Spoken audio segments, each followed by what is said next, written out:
Hello, everyone. Thank you. Thank you for being here. Since we, since applying to speak, we also came up with a fun title, Hacking Construction, and not in the sense of maybe a bad framer hacking wood that's misplaced, but more in the sense of the tech industry and how there's dynamic startups and just playful exploration of the way that things haven't been done before. And overall, we do want to focus on what can we, as a group, learn from the tech industry, in the modular construction industry, the tech industry. We are co-founders of a company named BOXY. We're based out of Louisiana in the port of Iberia. And we do both modular construction, and we also are in the material supply chain as well. Now at BOXY, we like the idea of having a bigger purpose. We were inspired by just reading about other famous companies and startups who like to go beyond and like to motivate their employees. So we get excited by the idea of Patagonia, where people say that Patagonia is actually an environmental company disguised as a clothing company. We get inspired by Chick-fil-A, where people say that Chick-fil-A is a leadership training company disguised as a fast food company. So I can't say we figured it out yet, but BOXY aspires to get our employees excited, to have people excited to show up. So I mean, we're still working towards it, but right now we want to, of course, improve the lives of ourselves, our workers, and the final users of our product, of course, and the environment. So I cannot say we have a strong theme yet, but we would like to work to that someday. Me and Mateo, we founded BOXY a year ago. I'm 26, Mateo is 23, we're both engineers. My background is in renewable energy. I was in project management in renewable energy before I started BOXY, and Mateo is his background before he got into the modular industry. He also worked in another modular company, is manufacturing and aerospace. So today we're just going to talk about garage startup culture, information flow, and productization and scale are the two main points we're going to touch on. So, first topic is garage startup culture, which is this kind of born out of Silicon Valley, this really scrappy culture, low budget, but out of it comes these extremely gigantic tech giants. So, does anybody know who these two fellows are? These are... You and your brother? Close. Any other guesses? Yeah, Google guys. Yeah, Larry Page and Sergey Brin, and they're at Stanford pursuing their PhD and eventually dropped out to start Google in a garage. This is actually a picture of that garage. You know, I mean, for a company that has like $1 trillion value, that's a very humble origin. And so that's, you know, something we want to talk about in the construction industry. So, and there's numerous examples in the tech industry about Apple, Microsoft, Amazon, Google, Dell and Facebook were started in dormitories, but also, you know, other industries have this too. Spanx is in the apparel industry, started by Sarah Blakely. Choke Construction started in the basement, as many, you know, construction companies do start in the single world. So, what is the takeaway? What about these humble origins make these companies successful later? So here's a few helpful quotes that we like from Steve Wozniak. He says, "All the best things I did come from not having money and not having done it before." I think this is controversial in the construction industry because there's a high regard for safety, there's a high regard for experience. But I think what he's getting at is this sense of doing the things that you're constrained to do, and you have to be creative to find solutions for it. Also, another quote I like from James Dyson is that Dyson, we don't particularly value experience. Experience tells you what you ought to do and what you do best to avoid. It tells you how things should be done, when we are much more interested in how things shouldn't be done. If you want to pioneer and invent new technology, you need to step into the unknown, and in that realm, experience can be a hindrance. So that's been a passion of ours at BOXY, where we want to see not only ourselves, but other companies in the modular construction industry look for the solutions that haven't been found yet, because they are out there, they exist, and they seem daunting and impossible, but they are out there, and it just takes breaking it down to a new level of inexperience to find those things. So innovation can take place in humble places. Another learning that we see in the tech industry is work on phenomenally exciting ideas. Ideas that spread without marketing, without a lot of sales. Ideas like Google search that just become, they get added to the dictionary, they're so popular, not because of Google doing some kind of marketing campaign, but just because of how useful and problem solving these techniques are. Another problem we see in the industry is don't spend your way out of innovation. You can throw a lot of money at problems, but the innovation needs to happen over time and through creativity. Also, the power of small teams. You see a lot of these startups come from very small groups, that very small nucleus of really brilliant guys who just work at problems and work towards a vision. And of course, we already talked about the constraint of money and time that forces creativity. One kind of higher level topic that you see a lot in the software industry is the idea of Scrum. So say you're developing software for the CIA, and they need to track documents, and they need to track individuals, and they need to share it among their workforce. So what you do as a software developer is you come up with a list of things that they would like to have in this program. You come up with different items, and you put them on sticky notes on a board. And then what you do is you set up a sprint, which is a period of time that's fixed. So most of the time it's about 2 weeks, but it can be 3 or 4. And what you do is you pull off just a few items each week. And those are the items that you have to have finished in that 2-week sprint. And you start tracking those items. And at the end of the 2-week sprint, your expectation is that you have a working product. So every 2 weeks, you have a working product. And this is something you can showcase to your clients or to your shareholders. And this is very different from what you might see in construction in a lot of cases, where is there really a defined product that we can show at the end of every 2 weeks that's usable, that's testable, that we can iterate on, that we can change direction from. And obviously, if you're building something, a multi-million-dollar project, you can't necessarily have this usable product every 2 weeks. But still, I think it's a very interesting thought experiment for us as an industry.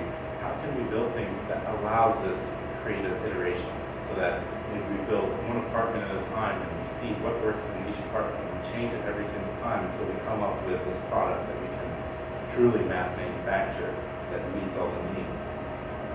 So we really like the idea of Scrum, but we don't say it as something that is direct application yet to construction.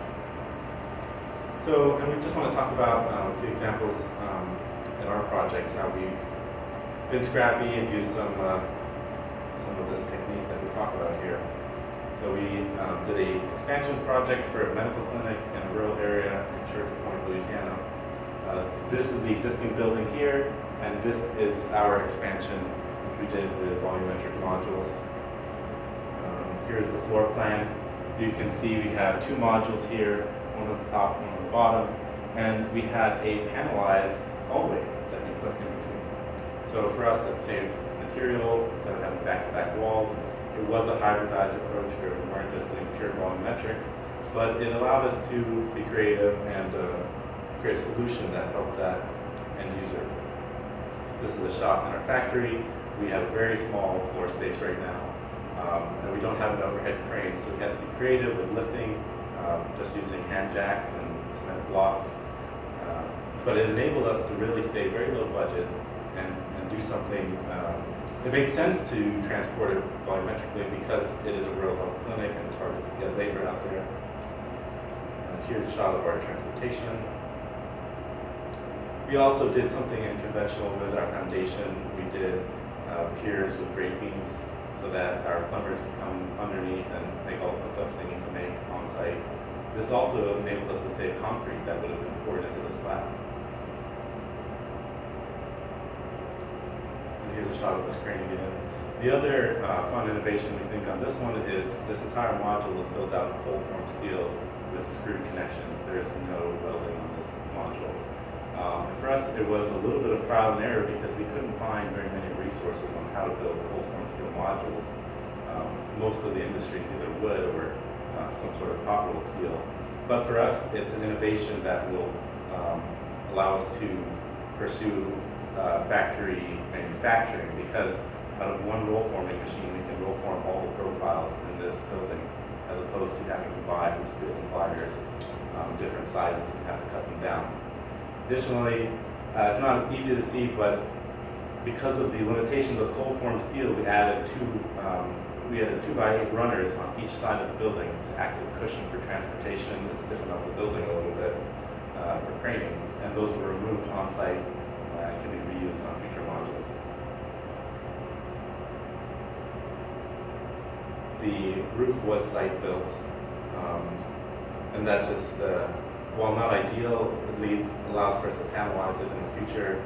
But our goal was really to replicate the existing building, as opposed to having something that looks like it was built modularly. And here's an example of the hallway when it's being completed.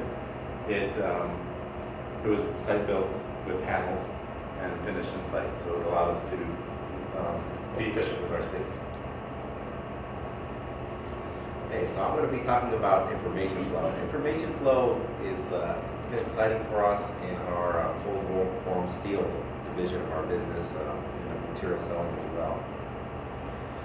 So when you think about open source, this is a website known as Thingiverse. For those who don't know, Thingiverse is you can find all sorts of widgets online and just run the script in your 3D printer. You can print out pencil holders, action figures, anything you can imagine that a 3D printer can make.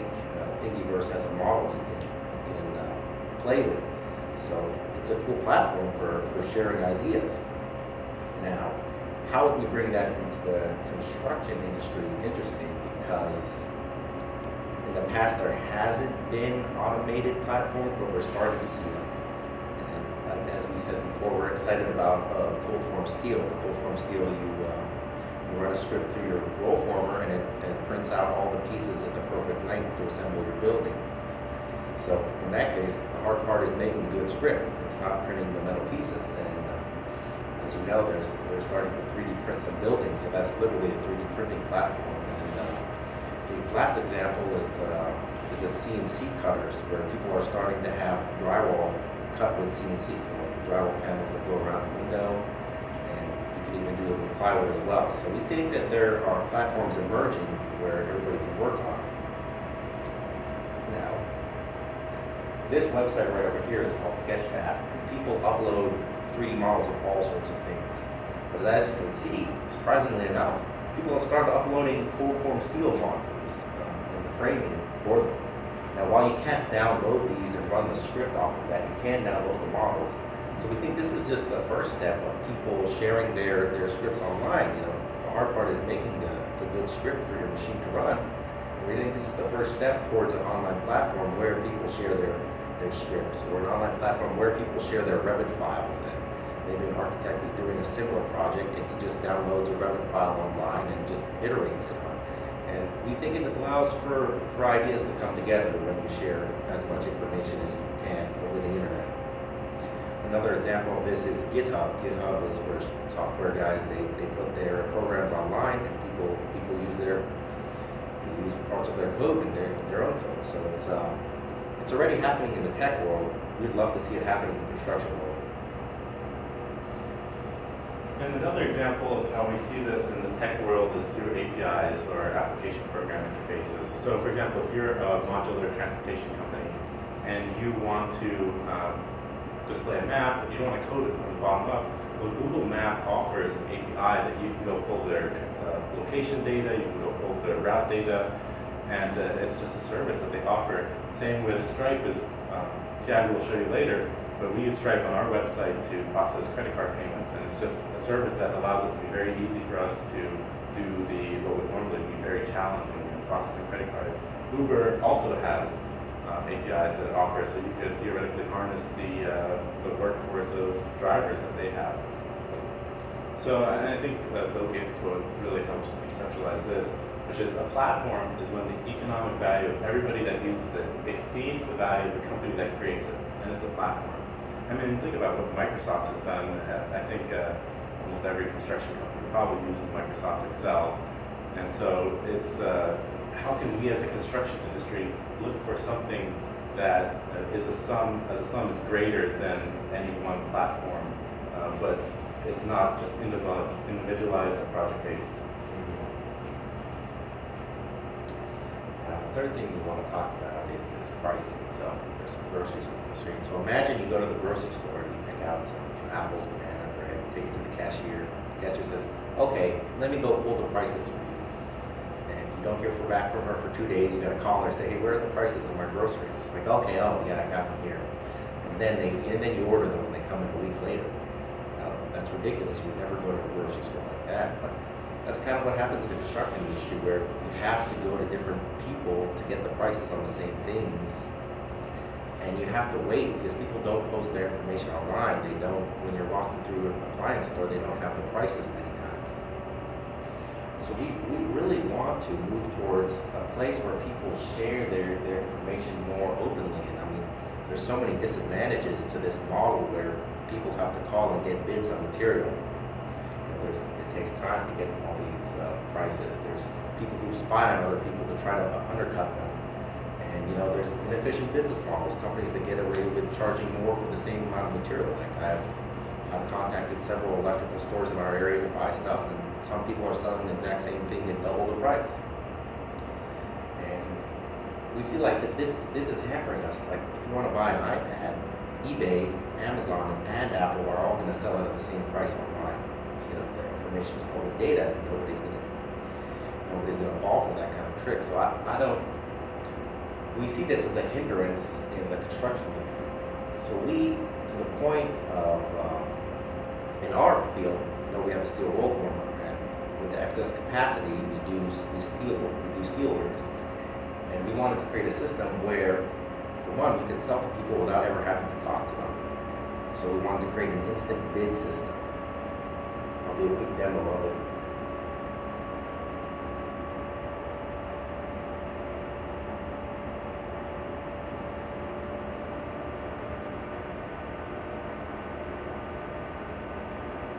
So in this case, this is our online platform for selling material. And people, when they buy material from us, our machine has various capabilities, but they can just hit a drop-down item, a drop-down menu, and then they can size their material to the exact type they want. They can pick their type of metal, and they can say how many pieces they want and how many and the length of these pieces. And then it's a script that we can just download and send straight to our machine. So after they do all this, they can run a price calculation.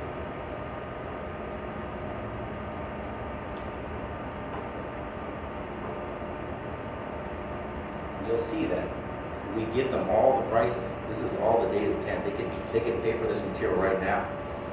They could get estimations on shipping and how long it's going to take them. I mean, we can't control those exactly, but we can definitely control the price. And our customers have loved this. They said that they do bids in the middle of the night. They don't have to call us back and forth. And we've made sales, large sales, without ever talking to people. People just go on and they order things. And we've had there's over 100 signed up accounts. So we're also collecting data on what type of metal people are looking for and where the project's at.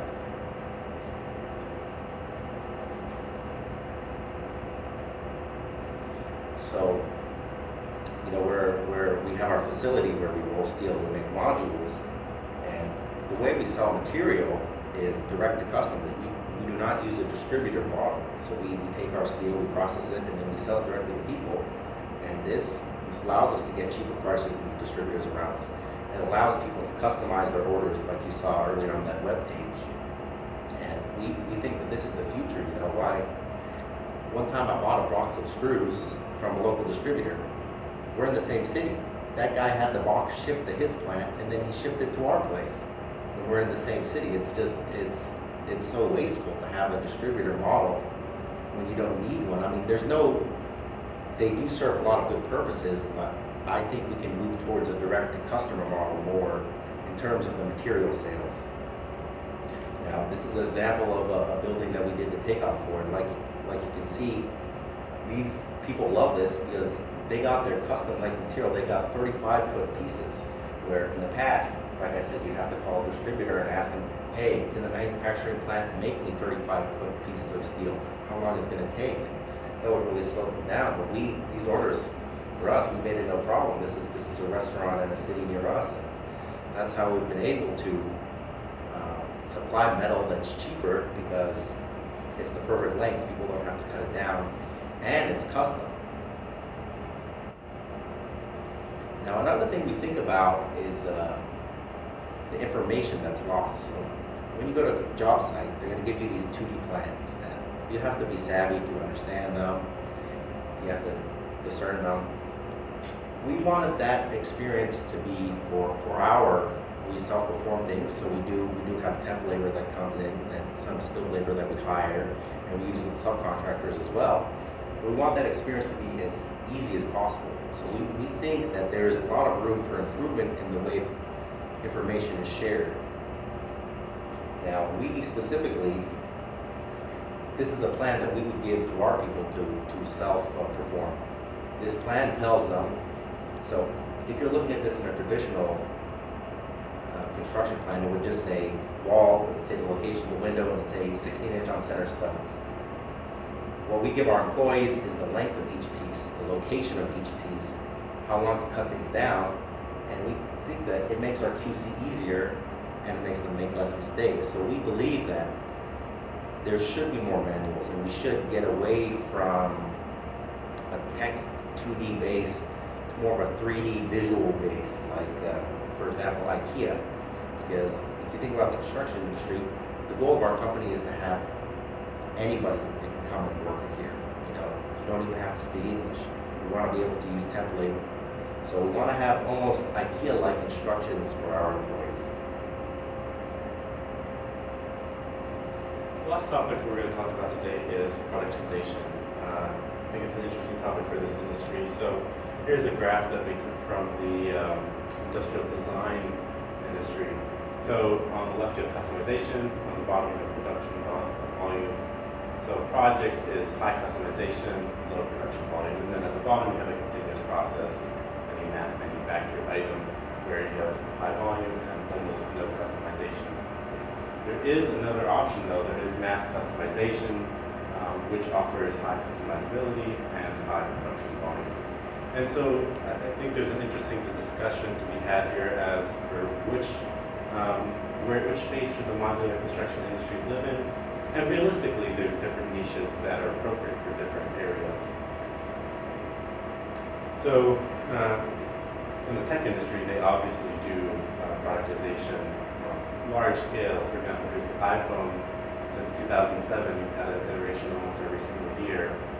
And this just allows them to change and tweak things so quickly. So you didn't have face reading capabilities on your first generation, but now practically tells you what to do with your life. So it's, and I'm not saying we should champion continuous like new fads every year, but we need to think about how can we embrace some faster iteration. To the tech industry's credit, they've had Moore's Law on their side, which says that the number of transistors on a microchip will double every year since, I believe, the 1970s. And basically what this means is that processing power in computers becomes exponentially cheaper over time.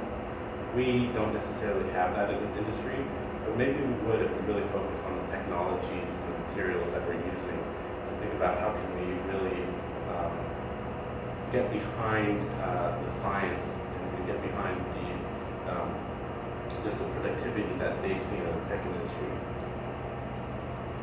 So on a high level, we want to see building projects turn into building products. We want to see single-use designs becoming repeatable elements or pieces. We want to see individualized experiences, maybe sitting down with your architect, turn into getting on a website and having a consistent but high-end technology that you can use. And the question is still there, will the industry accept standardization? And not all aspects of it will, but maybe we can do mass customization. And so that's what we want to do. And the next part of this is just a thought process that we had. So this is what we call our block tool system. And it's not the solution, but it's something to help stimulate thought. How can we as an industry come up with building blocks that are a smaller part?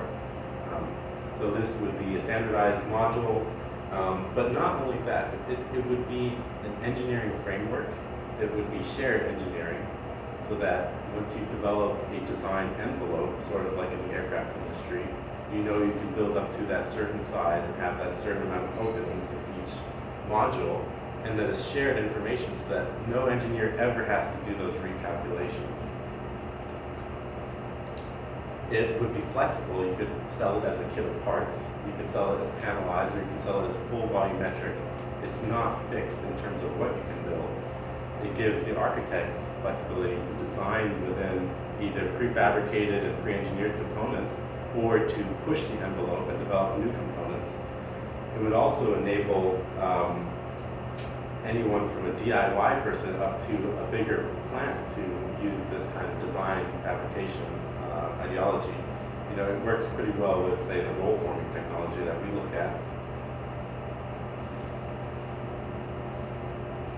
And it's designed around the manufacturing process as opposed to being designed to be stick built. So you go from your 3D modeling to actual fabrication as opposed to the other way around.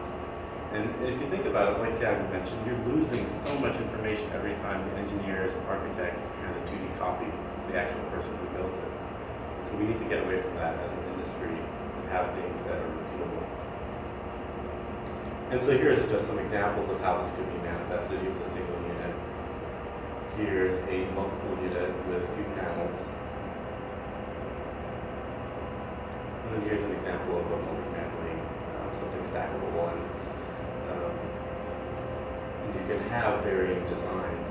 So you're not fixed in that regard, but you're fixed to an engineering envelope and a design language.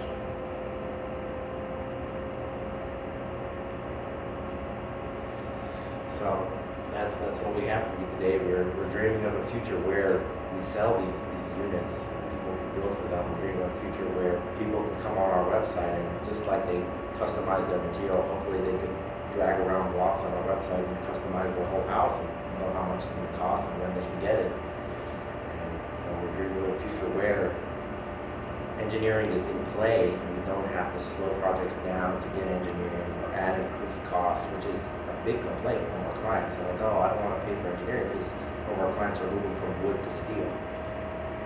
And like I said, we hope to tie it all together with productization someday. Thank you all.